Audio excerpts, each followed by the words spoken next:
Everyone. Today we are going to start with English Junior Inter. And in this class, I want to do a little of the prose.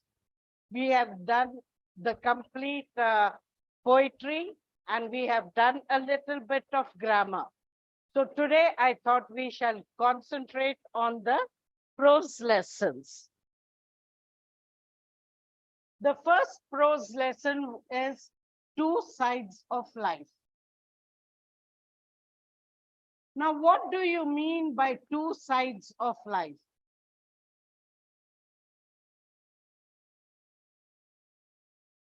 It is written by Booker T. Washington.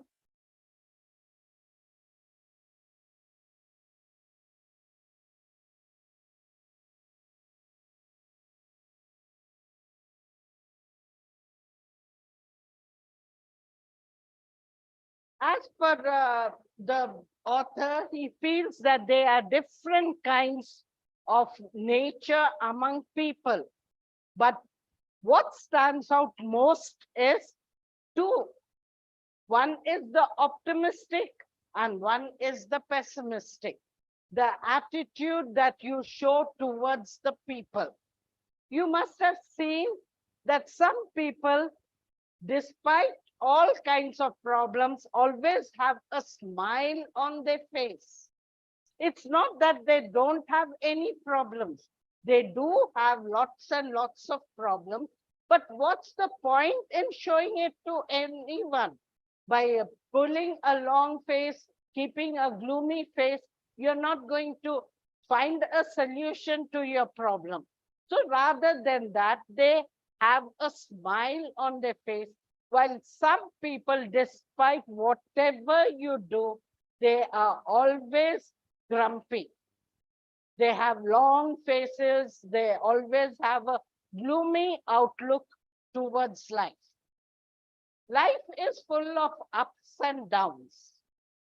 At every step, you have faced in some kind of problems or the other. If 1 minute you're full of happiness, the next moment you're full of sorrow. It's a vicious circle. Just like the day which signifies hope turns into night, a kind of desolation, but neither does the day last long, neither does the night remain forever. Likewise, happiness and sorrow also does not last long. If we did not know sorrow, we wouldn't appreciate happiness. And that is the reason why we have a circle of happiness and sorrow. And that is what the author Booker T. Washington wants to bring to us. He wants to tell us that despite all problems, you must learn to face them in a positive way. Take, for example, there are days when it is raining outside.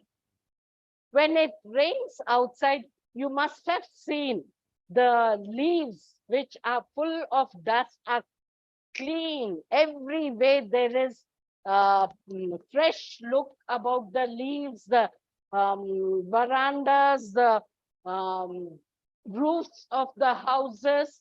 There's a pleasant earthy smell. No doubt the road is also full of puddles.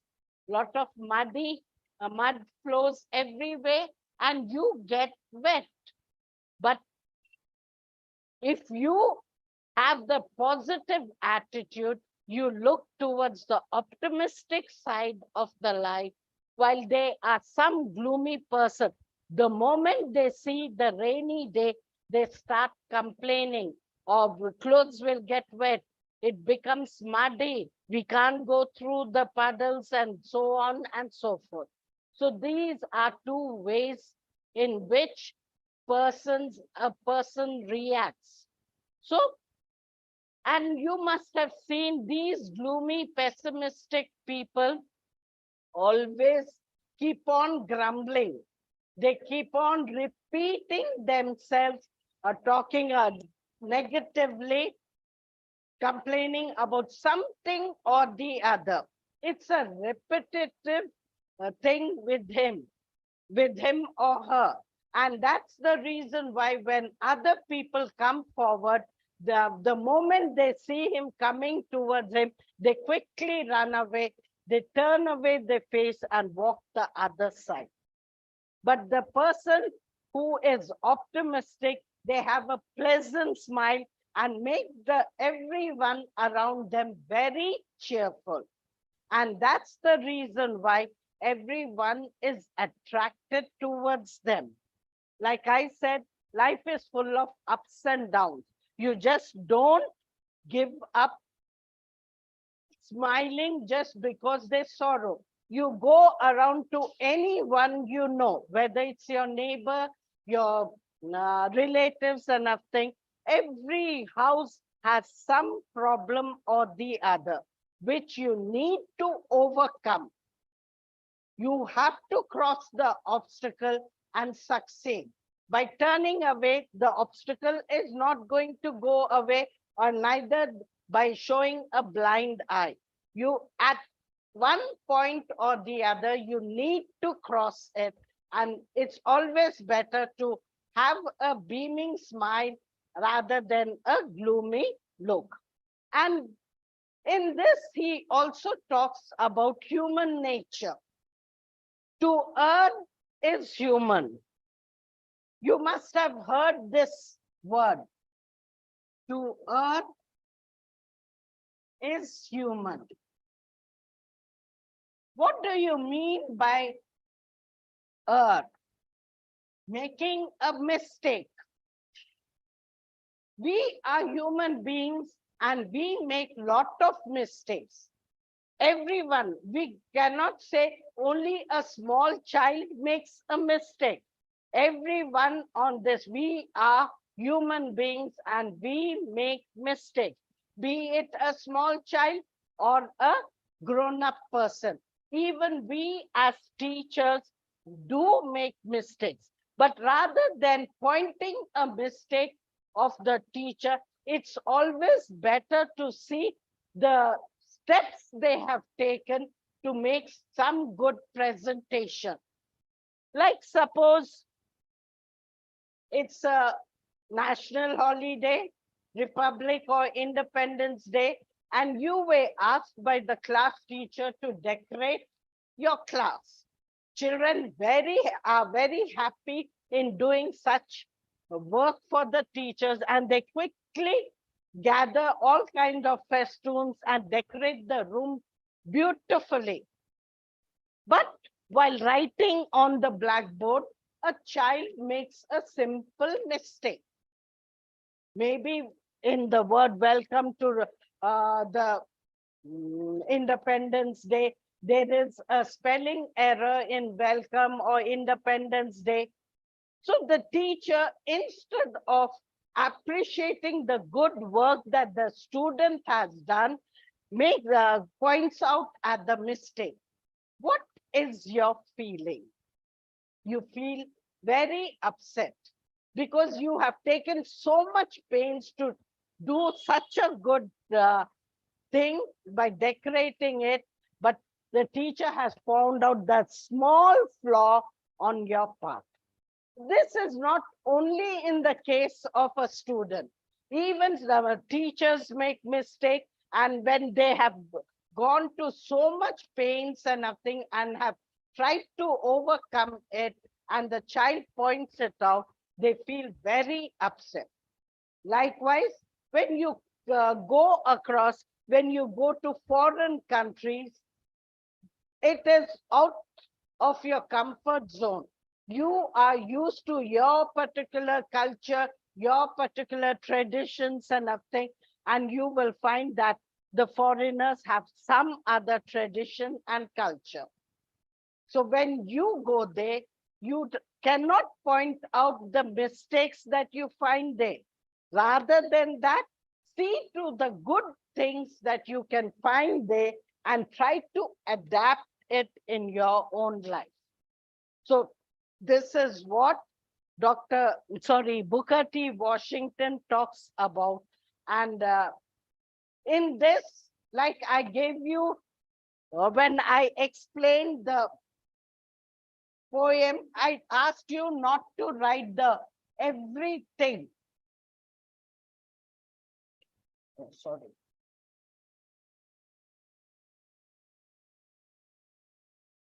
You don't have to write everything, children. This deals with one theme about the nature of man, how they adjust to their life. Some are optimistic and some are pessimistic. And you are attracted towards the optimistic and usually run away from the pessimistic. So that is why he asks you to go on, make the environment around you happy and cheerful. Now coming to the next lesson, Father, Dear Father.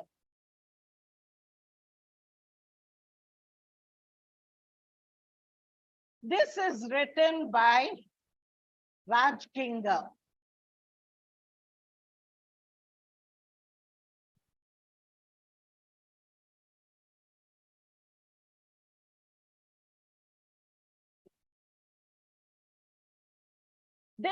In this lesson, there is a boy called Rahul who had been admonished by his father. This boy was a top ranker and had slipped by a quarter mark and got the second rank. So his father was upset by him, how he could have, instead of getting the first rank, had got second rank, and scolds him. And he uses a word, he says, you should have thought well before you should have written the answer. You should think, and think. At this, the boy Rahul thinks for a long time, and then he writes down a letter, an imaginary letter, because this was an unsent letter to his father. It was only to lighten his burden. He was very, very disappointed with the way his father had said, you should have thought a lot before writing down the lesson. And that's why the boy Rahul muses a lot. In this, the boy is Rahul. Muse. What do you mean by muse? He thought for a long time and thought that the system, education system, was completely wrong.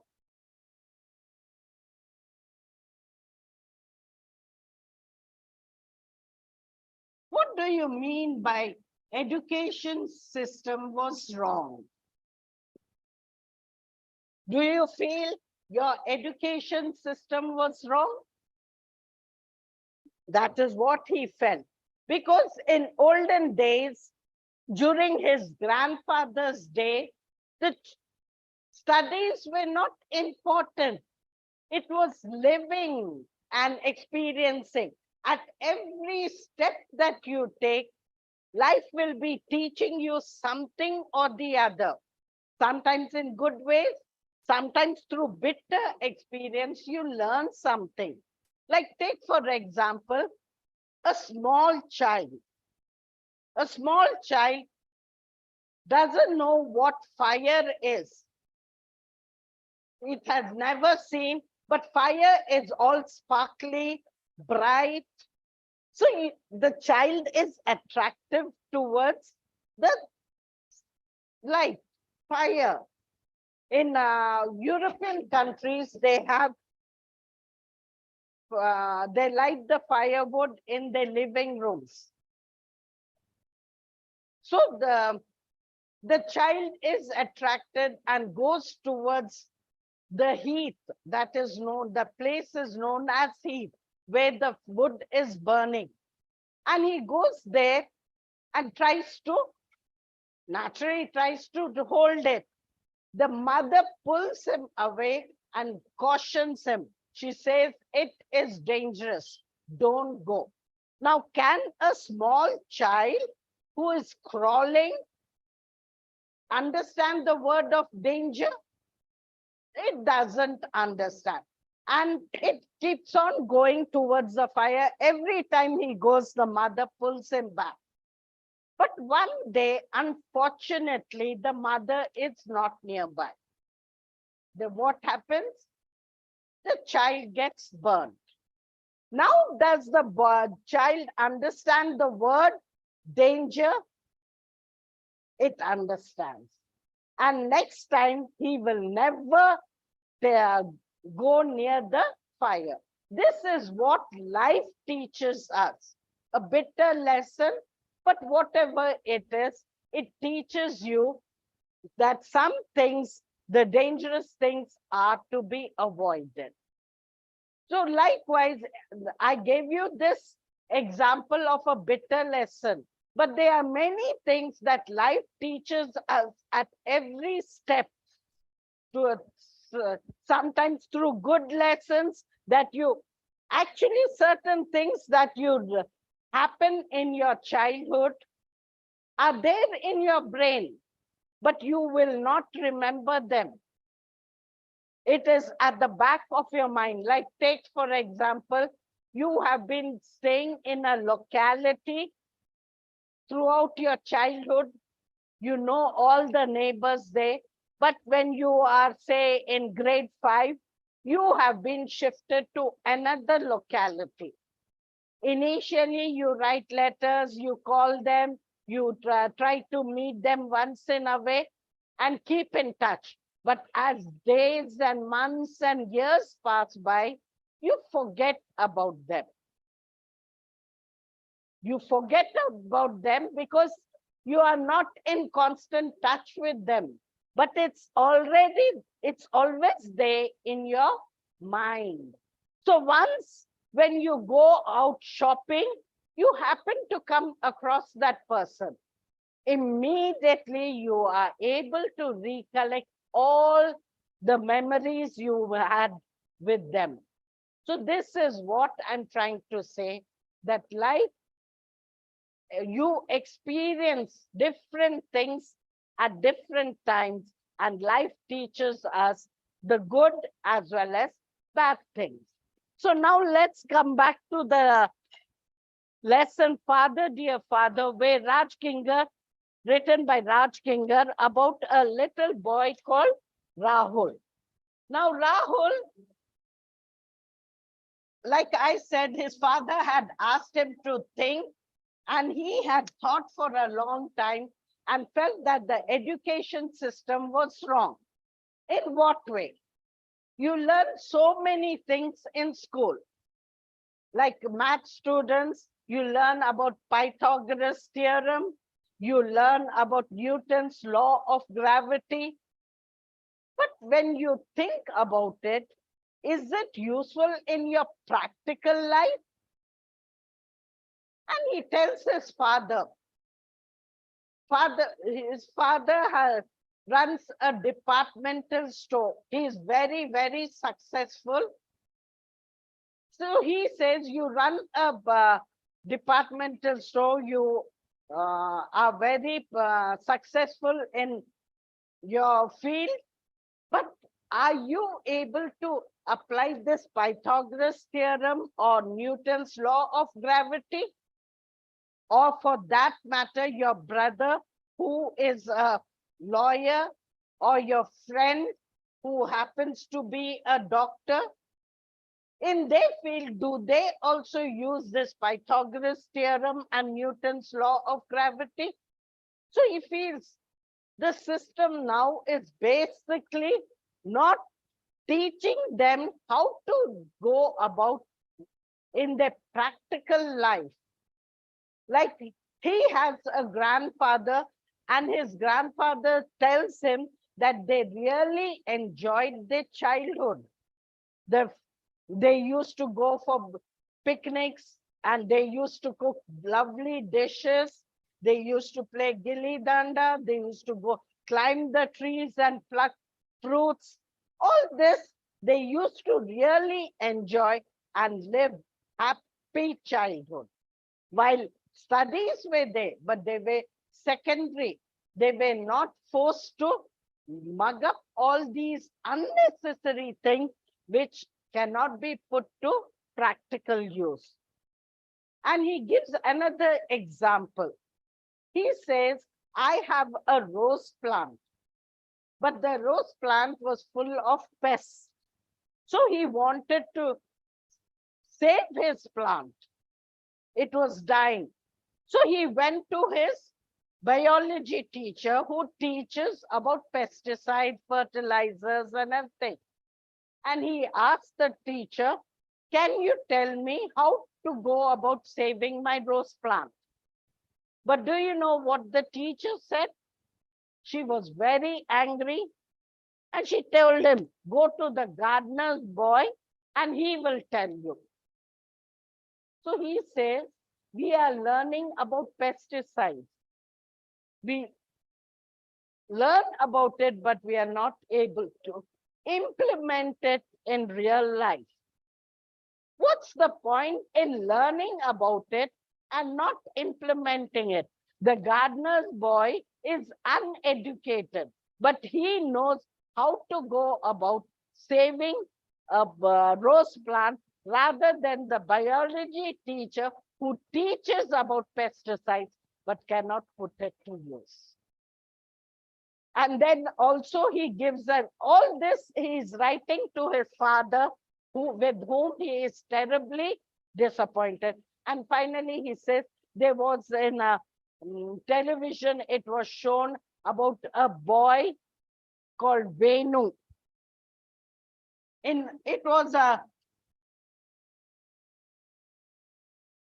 was an award-winning movie.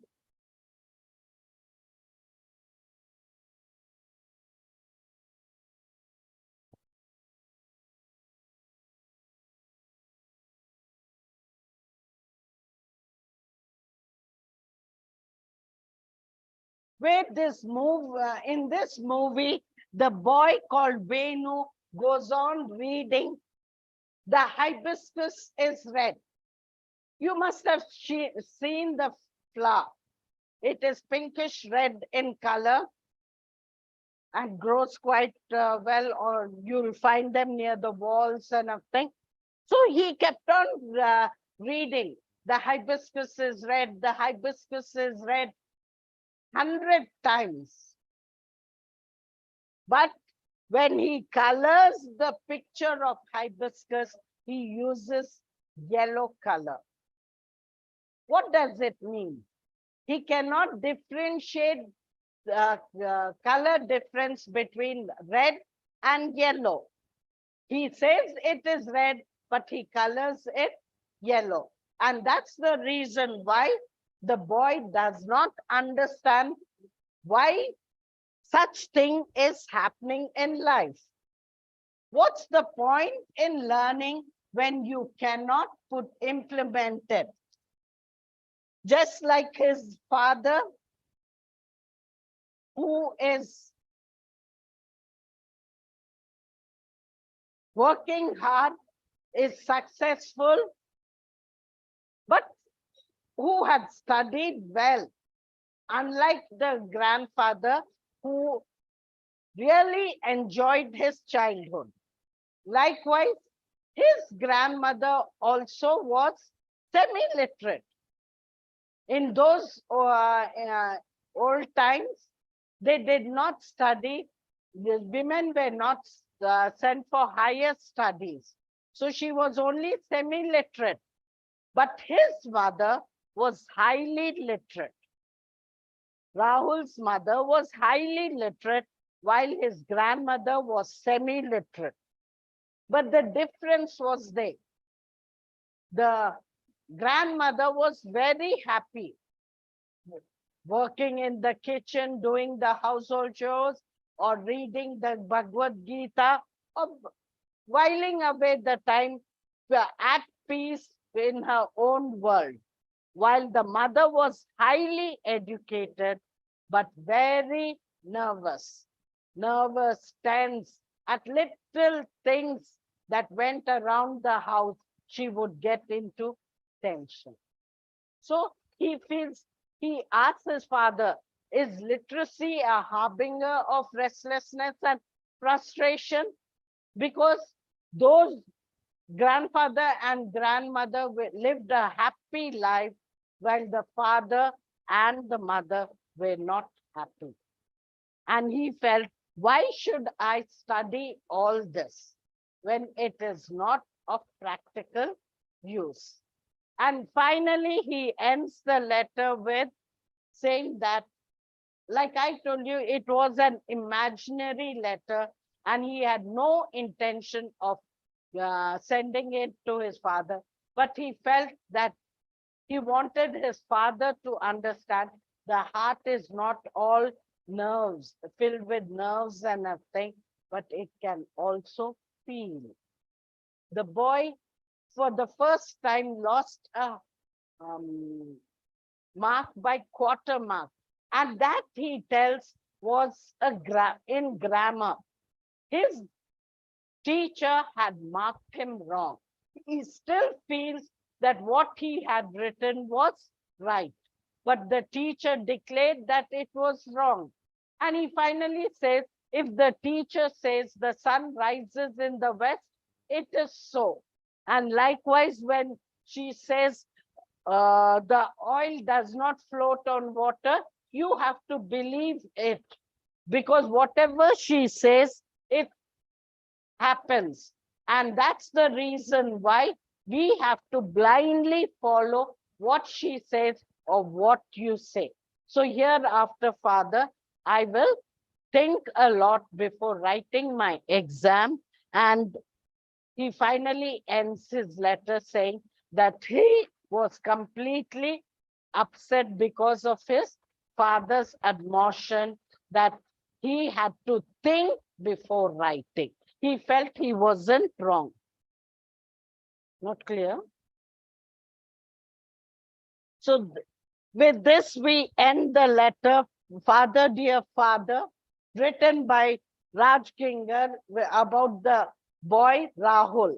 And in the same way, when you write the annotations or question and answers, you learn only one children. Don't take pains to learn all the 4 annotations and question and answers. Learn one. If it comes in the form of annotation, write the subheadings. Otherwise, like a paragraph to answer a question. Now, going on to the third, the green champion.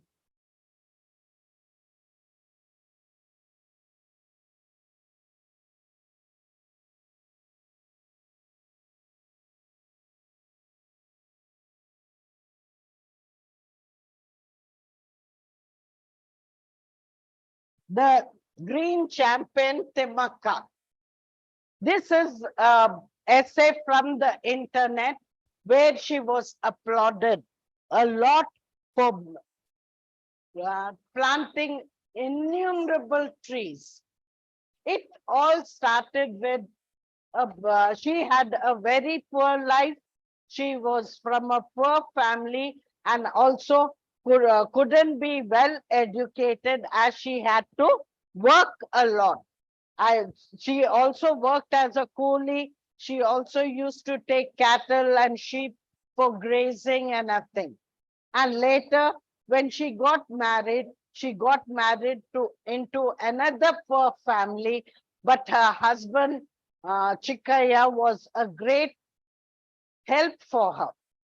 Now she had 25 years of married life, and yet she did not beget any child. As you know, the culture in India is very bad. In the sense, shouldn't say it, but when a child is not married quickly, they keep asking, why is the child not married? When the child is married and does not have a child, why the child why their daughter doesn't have a child. They will never ask the men, but the same question is posed to a woman. And likewise, when she begets children, all daughters, again she is, they, I wouldn't say curse, but they go on making fun of her and everything. So the Timaka also faced all kinds of problems when she could not beget a child. Though her husband was very supportive, she had to face the family members, the neighbors, relatives. And there was a time when she decided that she would end her life, commit suicide, because she was already 40 years old and no chances of becoming a mother. She thought she would end her life, but luckily, before she could take a step, wisdom dawned on her, and she decided rather than ending her life, she would do something useful. Along with the help of her husband, they first started, the first year, they planted 10 saplings, 10 banyan saplings. On the roadside near their house for a stretch of 4 kilometers. Now, young saplings need lot of looking after. They need to be nurtured just like a young child. You have to take care of them. You should see they have proper sunlight, water, fence the sapling so that no animals ruin them. So they had to take care of the sapling, and especially that area was drought prone, and that's the reason why they had to carry lots of pails of water and water them. And it was a stretch of 4 kilometers on either side of the road the first year. And that's the reason when they decided the next year to plant more trees, but before the onset of monsoon. During the monsoon season, you have plenty of rainfall, and by the plants could survive on the rainfall water. They needn't go around plants, taking pails of water and watering them. And once the banyan tree takes root, it doesn't need looking after. So Timaka and her husband planted many, many trees. And that's the reason why, though she is not educated, she was awarded many prizes all over the world. Even the government of Tamil Nadu and outside government also have applauded her. Once, even though her husband passed away, she still continued. And though now she is over 100 years, she still continues planting trees. They have a child.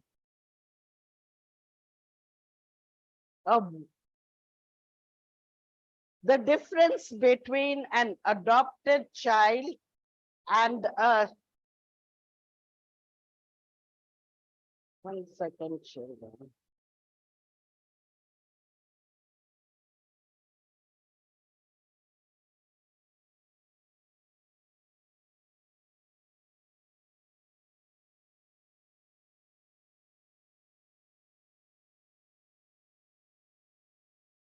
Foster son. They had a foster son. What is the difference between an adopted son and a foster son? Foster doesn't mean adopted.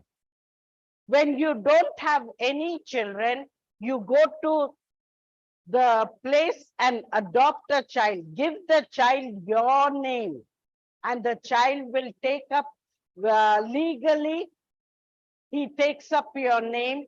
Legal papers are prepared and nothing.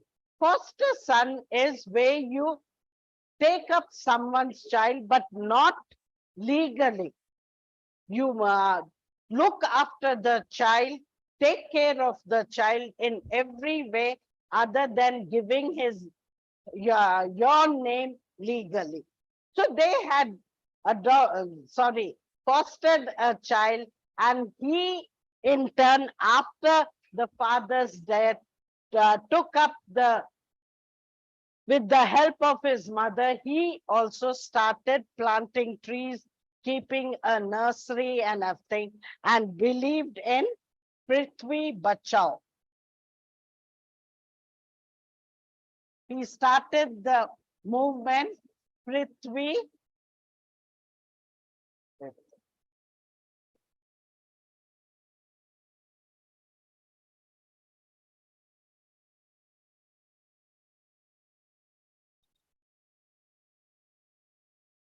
As you know, the meaning of Prithvi is earth, and Bachao, protect it.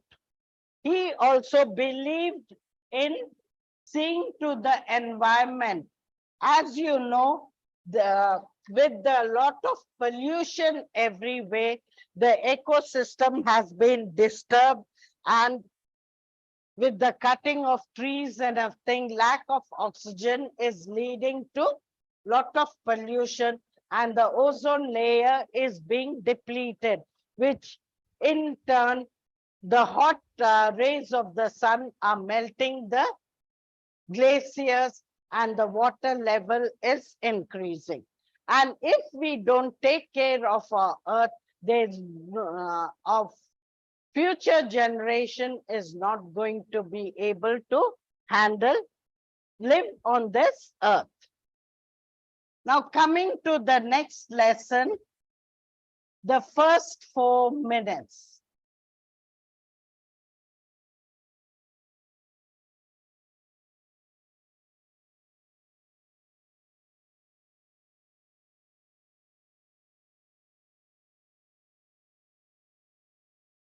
Roger Bannister.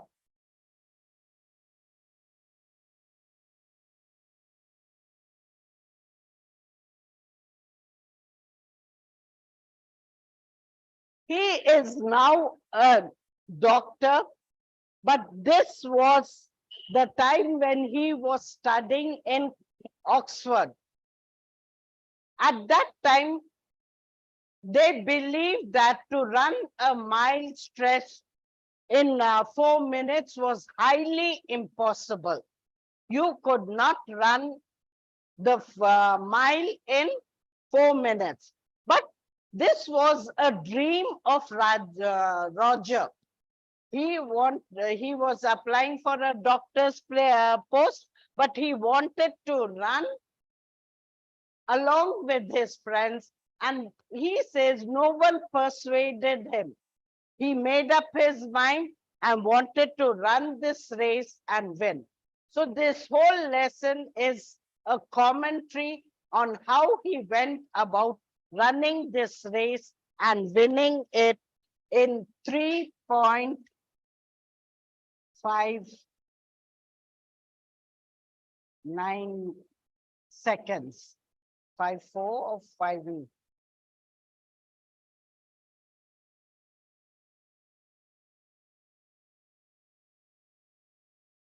So he managed to run the first 4 minutes before completion of 4, and he was very happy that he could do.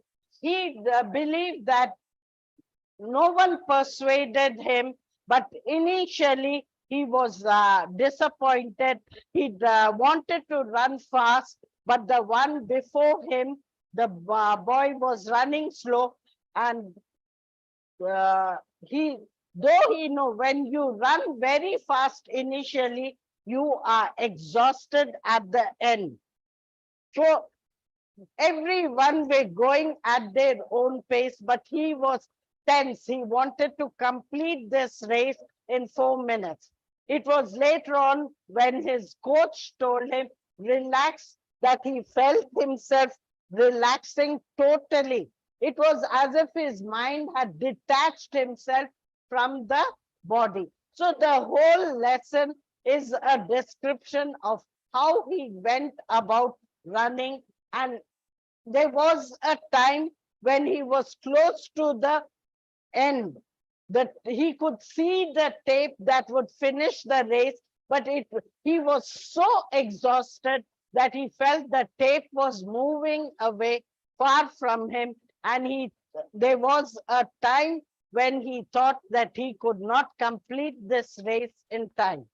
But luckily, though he was completely exhausted, he dashed the last 50 meters and clutched at the tape and fell down almost unconscious. He could hear the crowd cheering and everything, then jumped up again. Though he was exhausted, the excitement in him made him jump up with joy, and he clung to the three friends, all three who had run the race. They were so happy that they could finally complete their dream.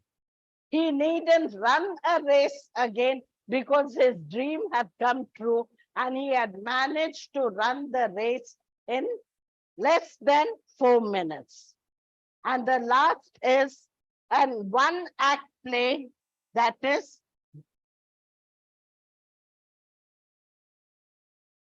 Box and Cox.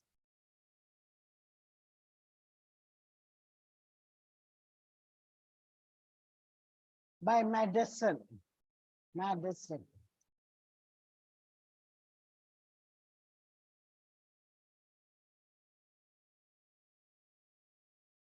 This is a very hilarious one-act play. It shows about a very cunning landlady, Mrs. Bouncer, who happened to who was a house owner and had rented a room to two persons, the same room to two persons. Can you believe it? And both the persons did not know about it. Now, Cox was a hatter.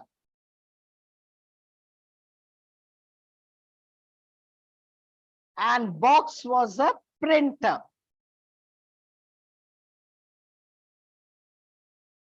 Now, Box, a printer, had to go to the office only during the night. So the whole day he would be in the room, and it was at night time that he went away. While Cox worked in a hat shop, worked the whole day, and only was back at night in the room. And this Mrs. Bouncer, the landlady,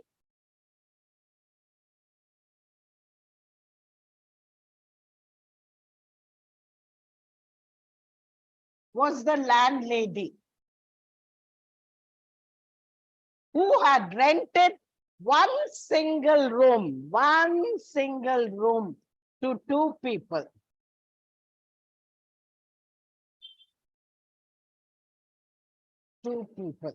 And both these people were unaware that the room was shared by two of them. Yes, they did know that there was something wrong. Like things were getting over, the matches, the pile of wood, candles, they were getting smaller, like the person, Cox, who was at in the night would use it, while Box never needed it because he was in the room during the daytime.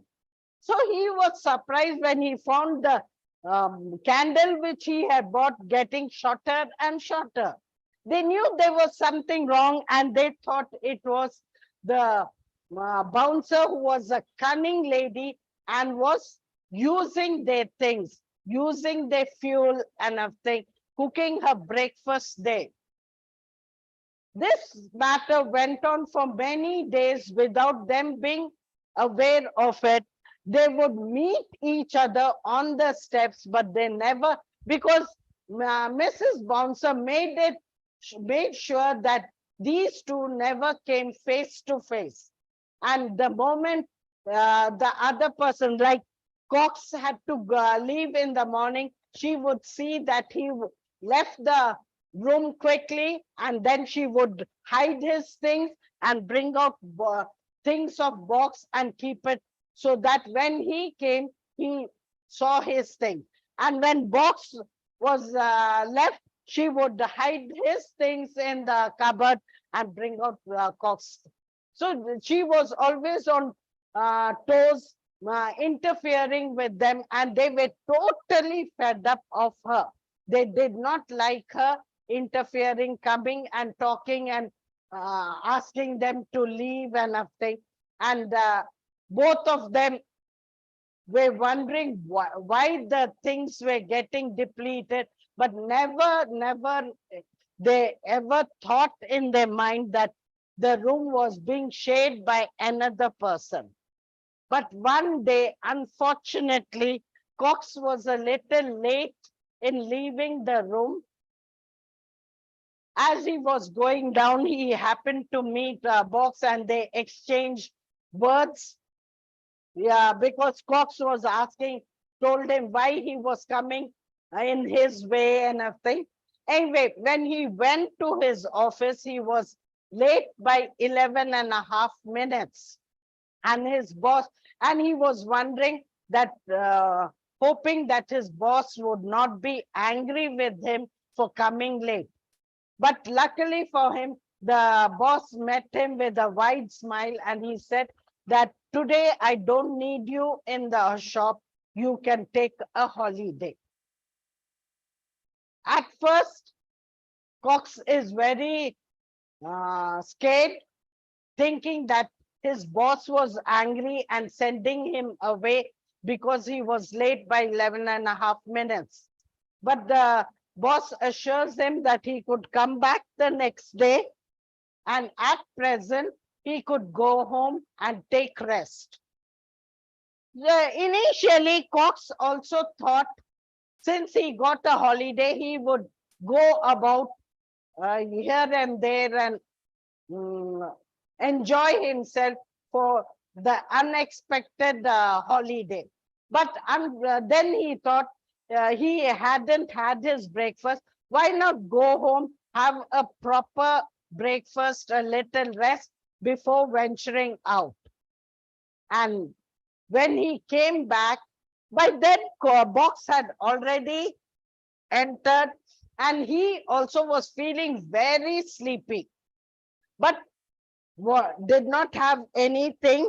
He was hungry, so he wanted to light the stuff. There was only one match. He was very upset about it, that the whole box of matches had been used up by Mrs. Bouncer, the landlady. Anyway, he lights it and he keeps his stick over it. But he's feeling so sleepy. He says, till the steak is ready, let me have a short nap. And he lies down on the bed. In the meantime, Cox comes into the room, sees the food being cooked and gets very angry, thinking it is Mrs. Bouncer who had lighted.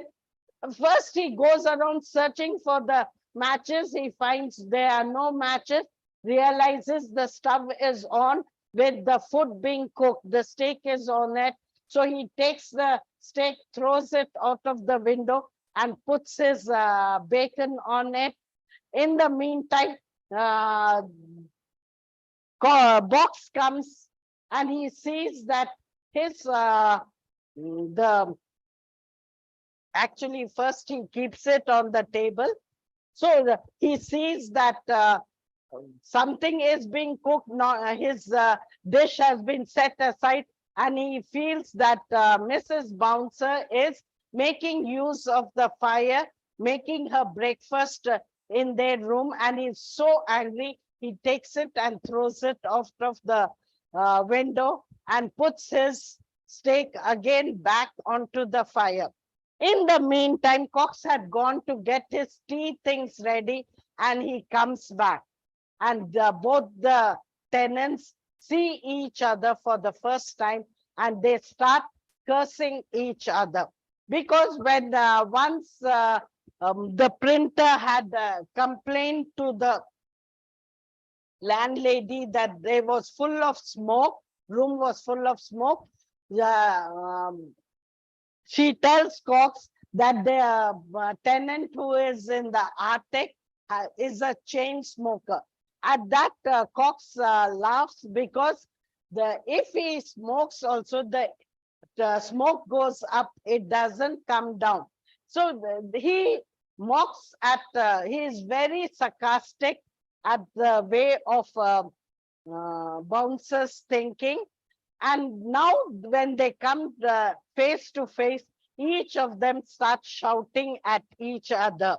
And they produce even the receipt that they had got from Mrs. Bouncer. And seeing them screaming, Mrs. Bouncer comes quickly and then confesses that it was her mistake, that she had let out the room to both the tenants at the same time. So children, let's wind up the 5 lessons that we have done quickly once again. Two Sides of Life by Booker T. Washington, where he talks about the nature of the people. People, some are pessimistic and some are optimistic. Life is full of ups and downs. So he suggests that is always better to take an optimistic view, because when you are pessimistic, you are left all alone.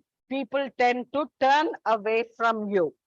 Father, Dear Father, written by Raj Kinger, is about a schoolboy, Rahul, where he talks about the education system and informs his father it's of no use being educated, because the education system is not meant for the daily life. We learn many things, but we don't implement them in our daily life. So what's the point of learning such a learning studies in this way, while his grandfather, during his days, the studies were secondary. The Green Champion is an internet product where it discusses about Timaka's zeal, where she enthusiastically planted lots of trees. And even now, at the age of 100, she still believes and continues in growing more and more trees, which are not only helpful, but it also helped her in nurturing the plants when she could not beget any children. The first 4 minutes by Roger Barrister is about autobiographical. He had written about the first race that he had took during his Oxford days, where he ran a race. People believed that we could not run 1 mile in 4 minutes. He did it and proved that it could be done. When you set up your mind to achieve any goal, it could be done. And the last is Box and Cox, a one-act play, a comedy, where a cunning landlady lets out her room to 2 individuals at the same time. They are sharing the same room. Both have a doubt, but they believe it is, it doesn't strike them that 2 of them are sharing the same room, but they believe that their landowner, the landlady, Mrs. Bouncer, is cunning and using up their things. So children, this can be written, learn one. It is only one theme. If you learn it as a paragraph question, you can write it in a paragraph. If it comes the same question as annotation, write with the subheadings. Thank you, children. Have a nice day.